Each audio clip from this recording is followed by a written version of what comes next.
jamaah Masjid Siratal Mustaqim, jamaah ahli kurban itu kata disebut. Jamaah ahli kurban yang malam ini berkumpul di Masjid Siratal Mustaqim, kami melanjutkan kalimat syukurnya atas nikmat yang dianugerahkan oleh Allah Subhanahu wa taala. Maka sudah sepatutnya kita sama-sama mengucapkan kalimat takmir, alhamdulillahirabbil alamin. Sekalian yang dirahmati Allah Subhanahu wa taala, perlu kita pahami bahwa kurban ini Bapak Ibu sekalian paling tidak kaget kalau kita runut dalam keterangan akar kata atau suku kata bahasa Arabnya. Kurban itu pacak kita tarik, kurban itu bahasa Arab, bahasa kitanya mendekat. Kalau bahasa kitanya artinya siapa-siapa yang berkurban itu bertujuan mendekatkan dirinya kepada Allah. Ini apa kata? Dari akar kata lain. Dari ibu-ibu sekalian kita baca surah Al-Kautsar. Mudahnya, inna a'tainakal kautsar. Sesungguhnya kami telah memberimu, wahai Muhammad, wahai umat Muhammad, wahai warga Gunung Kemalu, wahai jamaah Siratal Mustaqim, nikmat yang begitu banyak. Saking banyak nikmat yang dianugerahkan Allah, Allah pun pernah nantang kepada kita. Wa in ta'uddu ni'matallahi la tuhsuha. Kalau dalam bahasa kita ibu-ibu, kalau seandainya kau nak hitung-hitung nikmat Allah, la tuhsuha, hitunglah baca. Itu bahasa kita ini.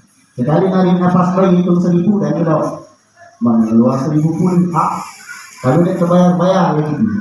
Tapi ini Allah juga gratis. Artinya nikmat kesehatan, nikmat iman, nikmat Islam. Banyak lagi nikmat Allah yang dianugerahkan kepada kita. Maka lanjutan ayatnya, fasalli li rabbika wanhar. Fasalli, maka dirikanlah oleh Musa salat wanhar. Maka istilah kurban itu tadi juga diistilahkan dengan istilah nahar atau kurban. Dirikanlah oleh Musa, baru lanjutkan dengan berkurban. Mudah-mudahan yang berkurban ini yang sudah meninggal akan didekatkan kepada Allah Subhanahu wa taala. Amin. Kemudian untuk mereka-mereka yang berkurban ikhlas karena Allah Subhanahu wa taala. Tadi dibacakan oleh qauli kita, Masya Allah, suara qauli kita. Layyana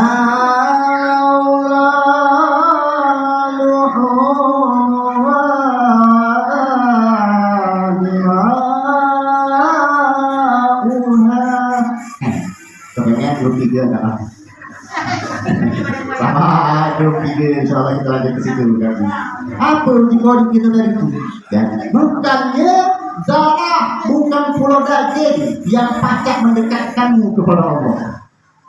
La yanalallah wala dima'uha walakin yanaluhut taqwa minkum. Tetapi ketakwaan kau, keikhlasan kau, niat kau yang kau unjukkan untuk berkurban, inilah yang akan dekat kepada Allah Subhanahu wa taala. Maka sejalan nikahnya dengan hadis Nabi Muhammad SAW, ketika kurban itu di hari yaumil akhir kita dibangkitkan, maka kurban yang tadinya sudah kita laksanakan di atas dunia ini akan menjadi penolong bagi kita. Lengkap beserta darah-darahnya, lengkap beserta bulu-bulunya, lengkap dengan kuku-kuku di jari-jarinya. Kepada Allah Subhanahu wa taala mereka membela kita karena sudah mengorbankan untuk Allah Subhanahu wa taala. Niat syaratnya apa? Syaratnya cuma itu. Ikhlas karena Allah Subhanahu wa taala. Jadi Bapak Ibu sekalian, sesudah kita berkurban ini dilarang keras kita beratak rutok. Dilarang keras. Siapa yang berkorban? Lepaskanlah segala-galanya kepada Allah Subhanahu wa taala. Berarti sebelum doa ini, kalau masih ada gehat-gehatnya, bikinnya aku dapat ini lah apa-apa nanti. Ya. Kita kurban yang ikhlas karena Allah Subhanahu wa taala. Yakin kalau jamaah Sirokit, warga Kelurahan Gunung Kemalu, pimpinan kita tadi tulah sudah menghimbau pula, maka pimpinan kita ini sesuai dengan yang diomong tadi itu. Pak Lurah ini Muhammad Tauhidi Muhammad yang senantiasa cinta dengan kebersihan. Keren. Amin, amin, amin. Betul aku ngomong itu bukan main-main itu. Ya, bahasa Arab, bahasa itu kalau diterjemahkan. Jadi wajar kalau beliau tadi itu mengarahkan kita untuk gala-gala hidup secara bersih. Sesuai pula dengan uji Nabi, an-nadzafatu minal iman. Kau itu baru pacak disebut uang yang beriman kalau kau itu sudah bersih. Kalau kau belum bersih jangan dulu ngaku-ngaku beriman. Ini hadis Nabi. Bapak Ibu sekalian yang dirahmati Allah Subhanahu wa taala, harus kita paham. Ini harus mulai sudah kita pahamkan. Hukum kurban paling tidak kan yang berdasarkan ilmu fikih kurban ada 3. 1, hukumnya sunnah muakkadah. 1. Mana Pak Ustaz sunnah muakkad itu? Sunnah muakkad itu ketika kita mampu untuk berkurban, maka kita disunnahkan atau amat sangat dianjurkan untuk memotong hewan kurban tanpa batasan waktu. Itu tidak salah. Makanya udah tahun kemarin mana dia ada kurban. Lah udah tahun kemarin duit banyak untuk kumpul. Salah. Karena kurban tidak ada batasan waktu. Selagi kau mampu dianjurkan untuk berkurban. Maka kata-kata mampu itu yang kita garis bawahi. Kalau mampu berarti amat sangat dianjurkan Nabi untuk berkurban. Maka derajat ini yang pertama disebut dengan hukum kurban itu sunnah muakkad. Yang kedua, kurbannya, yang pertama tadi itu kurbannya untuk kita lewat. Aku kurban untuk aku. Atau aku kurban. Yang kedua, kurban yang dia kurban lewat tapi dihadiahkan. Seperti kita menghadiahkan kepada siapa? Kalau aku ini aku hadiahkan untuk makku, belakang ada makku. Untuk kandil, pahalanya tidak ada berat. Kira-kira seperti itu. Ya. Boleh, hukumnya ini boleh. Atau Bapak Ibu sekalian nak tunjuk kepada arwah yang sudah meninggal. Perhatikan derajat hukumnya. Hukumnya berubah menjadi boleh, bukan sunnah. Itu adalah hati-hati memperhatikan kata-kata ini. Ada yang dia sunnah sangat dianjurkan, ada yang cuma berderajat boleh. Yang kedua, nah yang dua ini lemah. Kalau kita berkorban dua itu ini dalam kategori dua itu ini, ketika motong kambing atau motong sapi boleh bawa balik daging sapi dengan daging kambing.